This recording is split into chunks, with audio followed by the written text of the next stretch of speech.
तर भावांनो, सकाळ सकाळी रात्री शेतात झोपलते आम्ही. हे बघा रब्बी असं ह्याच्यामुळे दाणे तयार रब्बी आहे. तर मग कसं आहे बघा, हे तूर आहे. सकाळ सकाळी आता म्हशी पिळायचीत मला, जाऊन म्हशी पिळतो थोड्या वेळात.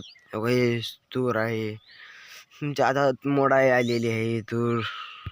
थंडी काय असं पोहणी खेळावा लागा, पोहणी खेळ वाटायला बघा.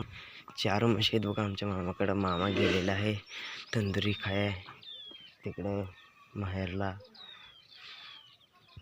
शेतात बघा थंडगार वाजायला लागली, एवढं थंड आहे ना. इथं हरभरा हरभरा बघा. हो, हरभरा लय मस्त लागते हरभरा. भाजून खायचा हरभरा मस्त थंडगार वाजायला लागली बघा. जाऊन येतो तर नकर तिथं नकर फिरायला जाऊ तिकडं आपण आता मस्त. चला भाऊन आता दूध पिळूयात. चला दूध पिळलं की आता जाऊयात घरला.